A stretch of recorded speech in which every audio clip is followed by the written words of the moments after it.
تصور کیجئے بحیرہ روم کا ساحل مصر کے قریب ایک بہت بڑی بحری جنگ ابھی ختم ہوئی ہے، اور صلاح الدین ایوبی نے صلیبیوں کے ایک طاقتور بحری بیڑے کو شکست دے دی ہے۔ جی، لیکن یہ کوئی جشن کا منظر بالکل نہیں ہے۔ ساحل پر جہازوں کا ملبہ بکھرا پڑا ہے، کچھ ابھی تک سلگ رہے ہیں، اور دھواں آسمان کو سرمئی کر رہا ہے۔ بالکل، لہریں بے رحمی سے لاشوں کو کنارے پر لا رہی ہیں، اور جو صلیبی سپاہی زندہ بچ گئے ہیں وہ تھکے ہارے پیاسے لکڑی کے تختوں پر تیرتے ہوئے ساحل پر پہنچ رہے ہیں، جہاں انہیں گرفتار کیا جا رہا ہے۔ اس پورے منظر کے مرکز میں کھڑا ہے صلاح الدین ایوبی۔ آج ہم ایک غیر معمولی سوال کا جائزہ لیں گے۔ سوال یہ ہے کہ ایک عظیم فتح کے فوراً بعد ایک فاتح کمانڈر کے ذہن میں آخر چل کیا رہا ہوتا ہے؟ جب دنیا جشن منا رہی ہو تو وہ کون سے اصل خطرات ہیں جو اسے نظر آتے ہیں؟ آئیے اس کا گہرائی سے جائزہ لیتے ہیں۔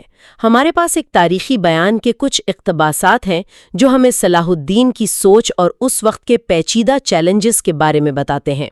تو جنگ ختم ہو چکی ہے، فتح مکمل ہے۔ پہلا حکم جو صلاح الدین دیتا ہے وہ بالکل واضح ہے۔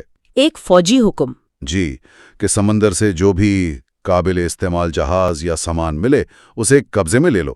یہ تو ایک منطقی قدم ہے۔ بالکل۔ لیکن اس کے ساتھ ہی ایک اور حکم بھی دیا جاتا ہے جو تھوڑا حیران کن ہے۔ قیدیوں کے بارے میں۔ جی، جو شکست خوردہ صلیبی سپاہی ساحل تک پہنچ رہے ہیں ان کے ساتھ انسانی سلوک کیا جائے۔ انہیں خشک کپڑے دیے جا رہے ہیں، کھانا فراہم کیا جا رہا ہے، اور زخمیوں کی مرہم پٹی ہو رہی ہے۔ ایک طرف جنگ کی یہ وحشت، بکھری ہوئی لاشیں، اور دوسری طرف قیدیوں کے ساتھ یہ منظم اور ہمدردانہ رویہ۔ یہ تضاد ہمیں کیا بتاتا ہے؟ یہ ایک بہترین نکتہ ہے۔ دیکھیں، یہ تضاد دراصل صلاح الدین کی حکمت عملی کی گہرائی کو ظاہر کرتا ہے۔ اچھا؟ جی، یہ صرف انسانی ہمدردی کا مظاہرہ نہیں تھا، یہ ایک سرد، حسابی فیصلہ بھی تھا۔ حسابی فیصلہ کیسے؟ وہ جانتا تھا کہ ہزاروں قیدی ایک بہت بڑا اثاثہ ہو سکتے ہیں، ان کا تبادلہ کیا جا سکتا ہے، ان کے بدلے تاوان لیا جا سکتا ہے۔ صحیح۔ لیکن ایک بھوکی، پیاسی اور بیمار قیدیوں کی بھیڑ ایک اثاثے سے زیادہ بوجھ بن جاتی ہے۔ اچھا، تو یہ وسائل کو منظم کرنے کا ایک طریقہ تھا۔ بالکل، اور اس کا ایک نفسیاتی پہلو بھی ہے۔ وہ اپنے دشمنوں اور اپنی فوج دونوں کے سامنے ایک اخلاقی معیار قائم کر رہا تھا۔ ایک پیغام دے رہا تھا۔ جی، کہ ہم فتح کے نشے میں اندھے نہیں ہوتے، ہم فاتح ہیں لیکن وحشی نہیں۔ یہ ایک ایسا عمل تھا جو اس کے دشمنوں کے طرز عمل سے بالکل مختلف تھا اور اس کی ساکھ کو مضبوط کرتا تھا۔ یعنی فتح کا مطلب صرف دشمن کو مارنا نہیں بلکہ اس کے بعد کی صورتحال کو اپنے فائدے کے لیے سنبھالنا ہے۔ یہ ایک شطرنج کے کھلاڑی کی سوچ لگتی ہے جو کئی چالیں آگے کا سوچتا ہے۔ تو جب یہ سب منظم کارروائی چل رہی تھی، صلاح الدین خود کیا کر رہا تھا؟ وہ اپنے 3 قریبی سالاروں کے ساتھ، جن میں اس کا سوانح نگار بہاؤالدین شداد بھی شامل ہے، ساحل پر چہل قدمی کر رہا تھا۔ وہ فتح کے اثرات کا جائزہ لے رہے ہوں گے۔ جی، جب ایک انتہائی غیر معمولی اور ڈرامیٹک واقعہ پیش آیا۔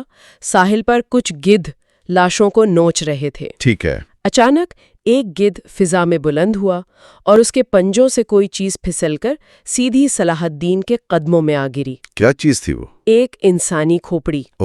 اس کی خالی آنکھیں جیسے صلاح الدین کو گھور رہی تھیں۔ ایک لمحے کے لیے وہاں مکمل خاموشی چھا گئی ہوگی۔ جنگ کی تمام حقیقت اس ایک کھوپڑی میں سمٹ آئی تھی۔ واہ، یہ تو تقدیر کا کوئی اشارہ لگتا ہے۔ اس پر صلاح الدین کا رد عمل کیا تھا؟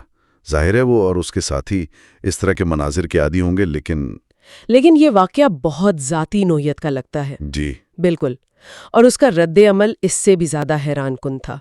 اس نے کھوپڑی کو دیکھا اور اپنے سالاروں سے ایک بہت عجیب بات کہی۔ کیا کہا اس نے؟ اس نے کہا، ان لوگوں کی کھوپڑیاں مسلمانوں کی کھوپڑیوں سے بہتر ہے۔ ایک منٹ، ان کی کھوپڑیاں ہم سے بہتر ہیں؟ یہ تو پہلی نظر میں یہ ایک بہت ہی تلخ بات لگتی ہے۔ جی، کیا وہ اپنے ہی لوگوں کی توہین کر رہا تھا یا یہ فتح کے بعد کی تھکن اور مایوسی کا اظہار تھا؟ یہ توہین سے زیادہ ایک تلخ حقیقت کا بے باک اعتراف تھا۔ اسے کوگنیٹو رسپیکٹ کہتے ہیں۔ یعنی اپنے دشمن کی ذہانت، اس کی تنظیم اور اس کی سوچ کی قدر کرنا۔ وہ یہ نہیں کہہ رہا تھا کہ صلیبی بہتر انسان ہے، بلکہ یہ کہ وہ ایک مقصد کے لیے بہتر متحد ہیں۔ اچھا، اس کا اشارہ جسمانی ساخت کی طرف نہیں، بلکہ اس نظریے کی طرف تھا جو ان کھوپڑیوں کے اندر تھا۔ وہ کہہ رہا تھا کہ ان کی کھوپڑیوں میں ایک مشترکہ سافٹ ویئر چل رہا ہے، صلیب کا نظریہ، ایک مشترکہ مقصد، جبکہ مسلم دنیا میں اس کے بقول ہر کوئی اپنا الگ آپریٹنگ سسٹم چلا رہا تھا۔ پھر وہ اس کی وجہ بیان کرتا ہے، عورت اور شراب۔ یعنی مسلم حکمرانوں کا عیش و عشرت اور ذاتی مفادات میں ڈوب جانا ہی اصل کمزوری ہے جس نے خلافت کو اندر سے کھوکھلا کر دیا ہے۔ اور اسی سوچ میں گم اسے ریت میں ایک اور چیز نظر آتی ہے جو اس خیال کو مزید پختہ کر دیتی ہے نا؟ جی ہاں، اسے ریت میں دبی لکڑی کی ایک چھوٹی سی صلیب ملتی ہے، اور یہ دیکھ کر اسے کچھ یاد آتا ہے۔ اسے ایک صلیبی قیدی افسر کی بات یاد آتی ہے کہ ہر سپاہی صلیب پر حلف لیتا ہے کہ وہ آخری مسلمان کو ختم کرنے تک لڑے گا۔ تو صلاح الدین وہ صلیب اٹھاتا ہے۔ جی، وہ صلیب اٹھاتا ہے، اس کھوپڑی کے پاس جاتا ہے اور وہ صلیب اس کھوپڑی پر رکھ دیتا ہے، اور پھر کہتا ہے سپاہی کو سپاہی کے حلف کا احترام کرنا چاہیے۔ یہ ایک بہت گہرا علامتی عمل ہے، وہ صرف ایک رسم پوری نہیں کر رہا۔ تو یہ کیا ظاہر کرتا ہے؟ دشمن کے لیے احترام یا اس کی طاقت کے سرچشمے کا اعتراف؟ میرے خیال میں یہ دونوں ہیں۔ وہ اپنے سالاروں کو عملی طور پر دکھا رہا تھا کہ ہمارا اصل مقابلہ کس چیز سے ہے۔ صرف فوجوں سے نہیں جی، یہ صرف فوجیں نہیں ہیں جن سے ہم لڑ رہے ہیں، یہ ایک عقیدہ ہے، ایک عزم ہے، ایک حلف ہے جو ہر سپاہی کو ایک لڑی میں پرو دیتا ہے۔ اور اس صلیب کو کھوپڑی پر رکھ کر وہ کہہ رہا تھا کہ جب تک ہم ان کی اس نظریاتی طاقت کو نہیں سمجھیں گے اور اس کا مقابلہ کرنے کے لیے اپنی صفوں میں ویسی ہی وحدت پیدا نہیں کریں گے، ہماری فوجی فتوحات عارضی ہوں گی۔ اور یہیں سے گفتگو کا رخ بدل جاتا ہے۔ بہاؤالدین شداد، جو شاید اس گہری سوچ کو نہیں سمجھ پاتا، وہ فوری طور پر یروشلم میں مسلمانوں پر ہونے والے مظالم کی یاد دلاتا ہے اور بدلہ لینے کی بات کرتا ہے۔ لیکن صلاح الدین کا جواب بہت واضح ہے، انتقام نہیں، ہم فلسطین لیں گے۔ وہ انتقام جیسی جذباتی باتوں سے آگے دیکھ رہا ہے۔ بالکل۔ تو اس کے نزدیک اصل رکاوٹ کیا تھی اگر صلیبی نہیں تھے؟ اس نے واضح طور پر کہا، اصل رکاوٹ صلیبی نہیں بلکہ ہمارے اپنے حکمران ہیں۔ اپنے حکمران؟ اگر ہم اسے بڑے تناظر سے جوڑیں تو یہ صلاح الدین کی زندگی کی سب سے بڑی اور سب سے مشکل جنگ تھی۔ وہ صرف صلیبیوں سے نہیں لڑ رہا تھا بلکہ مسلمان امیروں سے بھی لڑ رہا تھا۔ جی، وہ مصر، شام، عراق اور دیگر علاقوں کے ان مسلمان امیروں اور حکمرانوں کو بھی متحد کرنے کی کوشش کر رہا تھا جو آپس میں لڑ رہے تھے، ایک دوسرے کے خلاف سازشیں کر رہے تھے۔ اور کچھ تو صلیبیوں کے ساتھ خفیہ معاہدے بھی کر چکے تھے۔ بالکل۔ اس کے لیے اصل دشمن وہ اندرونی خلفشار تھا جو مسلم دنیا کو دیمک کی طرح چاٹ رہا تھا۔ صلیبی تو صرف اس کمزوری کا فائدہ اٹھا رہے تھے۔ اور وہ اس کی کوئی ٹھوس مثال بھی دیتا ہے، صرف ایک عمومی بات نہیں کرتا۔ جی، اور یہ مثال اس خطرے کی سنگینی کو واضح کر دیتی ہے۔ وہ ناجی نامی شخص اور 50,000 سوڈانی لشکر کی غداری کا ذکر کرتا ہے۔ وہ کہتا ہے کہ فاطمی خلافت اپنی آستین میں ناجی نام کا سانپ پالتی رہی ہے۔ جی، یہ ایک بہت بڑی فوج تھی جو بظاہر خلافت کی وفادار تھی، لیکن خفیہ طور پر صلاح الدین کے خلاف ایک بڑی بغاوت کی تیاری کر رہی تھی۔ اور اگر وہ سازش کامیاب ہو جاتی، وہ بتاتا ہے کہ اگر ناجی کا ایک خط بروقت پکڑا نہ جاتا تو وہ سب اسی لشکر کے ہاتھوں مارے جا چکے ہوتے۔ مطلب اندرونی خطرہ صرف ایک خیال نہیں تھا۔ نہیں، وہ ایک حقیقی اور جان لیوا حقیقت تھی جو کسی بھی وقت اسے اور اس کے مقصد کو ختم کر سکتی تھی۔ یہ سوچنا بھی خوفناک ہے کہ ایک طرف آپ صلیبیوں کی پوری طاقت سے لڑ رہے ہیں اور دوسری طرف آپ کو ہر وقت اپنی پیٹھ کا بھی دھیان رکھنا پڑتا ہے۔ ایک ناقابل یقین ذہنی دباؤ ہوگا۔ اور شاید اسی دباؤ اور گہری سوچ کا نتیجہ تھی وہ پیشن گوئی جو اس نے اس کے بعد کی۔ بالکل۔ اسی گفتگو کے دوران وہ ایک چونکا دینے والی بات کہتا ہے۔ وہ مستقبل کی طرف دیکھتا ہے اور کہتا ہے، ایک وقت آئے گا جب مسلمان بادشاہ بن جائیں گے مگر عیسائی ان پر حکومت کریں گے۔ جی، اور وہ مزید کہتا ہے کہ مسلمان عیاشی میں گم ہو جائیں گے، وہ خود کو آزاد سمجھیں گے، لیکن در حقیقت وہ آزاد نہیں ہوں گے، ان کی باغ ڈور دوسروں کے ہاتھ میں ہوگی۔ یہ صرف ایک جذباتی بیان یا مایوسی کا اظہار نہیں لگتا، اس کے پیچھے کوئی گہری سوچ ہوگی۔ یہ اس دور کے سیاسی اور سماجی حقائق کا ایک انتہائی گہرا تجزیہ تھا۔ وہ کوئی نجومی نہیں تھا، وہ ایک ذہین رننیتی کار تھا جو رجحانات کا تجزیہ کر رہا تھا۔ وہ دیکھ رہا تھا کہ عباسی خلافت کمزور ہو رہی ہے اور مسلم دنیا چھوٹی چھوٹی ریاستوں میں بٹی ہوئی تھیں جو ایک دوسرے سے برسر پیکار تھیں۔ وہ دیکھ رہا تھا کہ اگر قوم کا کردار، اتحاد اور مقصدیت ختم ہو جائے تو جغرافیائی فتوحات بے معنی ہو جاتی ہیں۔ تو وہ کہہ رہا تھا کہ میں فلسطین فتح کر بھی لوں۔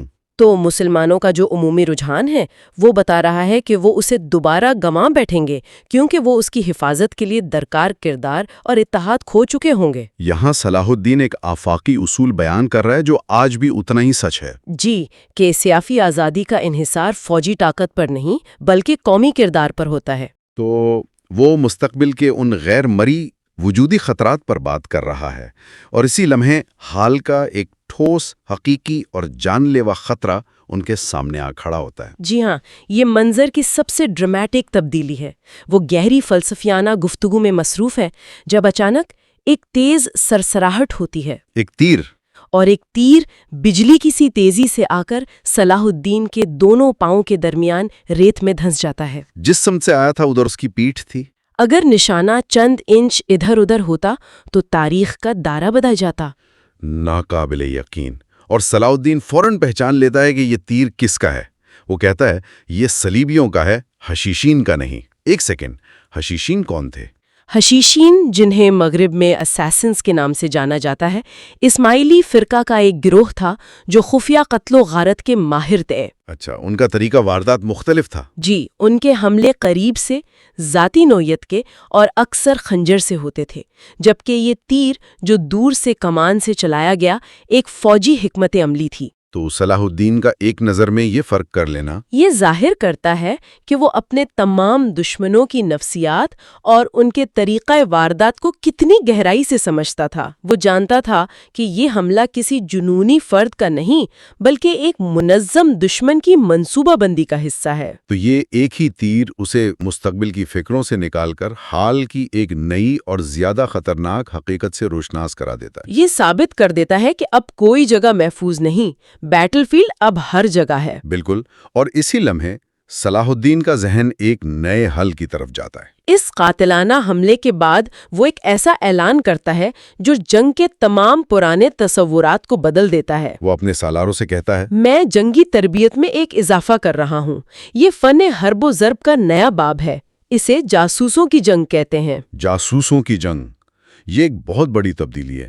اس کا مطلب ہے کہ اب لڑائی صرف میدان میں فوجوں کے درمیان نہیں ہوگی، ان کی بہادری اور سالاروں کی حکمت عملی پر منحصر نہیں ہوگی۔ اب یہ جاسوسی سازشوں، خفیہ معلومات کی جنگ ہوگی۔ جی، غلط معلومات پھیلانے اور قاتلانہ حملوں کی۔ دشمن اب سائے میں چھپا ہوا ہے۔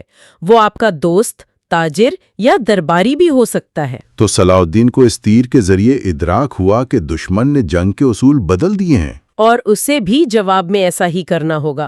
اس کا جواب روایتی نہیں ہو سکتا۔ اس کا جواب ایک نیا، جدید اور زیادہ بے رحم طریقہ جنگ ہے جو دشمن کے ہی ہتھیاروں کو استعمال کرے۔ اور آخری منظر جس میں اس کے سالار اس کے ارد گرد ایک حفاظتی گھیرا بنا کر اپنے گھوڑے دوڑا رہے ہیں، وہ اسی نئی حقیقت کی ایک خاموش تصویر پیش کرتا ہے۔ بالکل۔ وہ منظر سب کچھ بیان کر دیتا ہے۔